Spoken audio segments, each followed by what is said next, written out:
자전거 시장은 망해도 자전거는 탄다. 자전거의 최대 붐은 코로나19 시기라고 본다.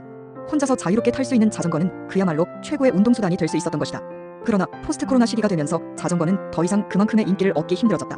당연한 이유지만 조금은 씁쓸하다. 이런 시점에서 자전거 시장에 대한 부정적인 영상들이 유튜브를 통해 폭우처럼 쏟아지고 있다. 하나같이 망해간다는 식의 부정적 영상들이다. 자전거 피팅 분야도 마찬가지로 보인다. 한때 열심히 피팅 영상을 올렸던 피팅 전문가들이 먹고 살기가 힘들어진 탓에 더 이상 영상 업로드를 하지 않고 있다. 돈이 안 된다는 것에 대한 말 없는 아우성인 것이다. 필자의 경우는 이렇다. 물론 필자의 경우도 코로나19를 겪으면서 잠시 피팅을 멈췄다. 피팅을 받으러 오질 않았기 때문이며 돈이 안 되었다. 우여곡절 끝에 피팅 장비를 시골에 있는 장인어른 댁에 보관해야 했던 시기가 대략 3년쯤 된다. 그때는 다른 방안이 없었다. 그리고 코로나가 끝나갈 무렵쯤 다시금 연구소를 얻어 피팅을 계속하고 있는 실정이다. 물론 예전만큼 수요가 많지는 않다. 하지만 피팅에 대한 필자의 열정은 어느 누구도 꺾지 못했다. 오히려 더 집중하고 몰입할 수 있었다. 경쟁자들이 사라진 필드에서 홀로 고군분투하고 있는 것이다. 어떤 견제도 없지만 아마 그들은 이렇게 생각할지도 모르겠다. 이미 자전거 시장은 망했다고 말이다. 다시금 정리해보면 자전거 시장은 망해도 사람들은 자전거를 탄다는 사실이다. 물론 코로나 시기와 같은 고공행진은 못하더라도 시간이 지날수록 점점 더 많은 사람들이 자전거를 탈 수밖에 없는 구조라는 것이다. 건강을 위한 최고의 운동이 자전거라는 것에는 어느 누구도 토를 달지 않는 것이 그 이유다. 이에 자전거 피팅에 대한 관심도 더욱 더 증가할 것이라는 것이 나의 견해다. 예전에 라이더들이 피팅의 중요성을 간과했다면 앞으로의 젊은 세대들은 이전과는 다르다고 본다. 진정 중요한 것에 대한 투자를 서슴없이 하는 측면을 강조하고 싶다. 실제로 최근의 고객들의 성향을 보면 그런 측면을 엿볼 수 있었다. 그래서 자전거 피팅 전문가로서 앞으로의 포부도 강하다.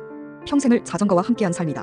그 삶 속에서 어느 누구보다 더 몰입하고 고민하고 시행착오 속에서 피드백을 받은 분야가 자전거 피팅이다.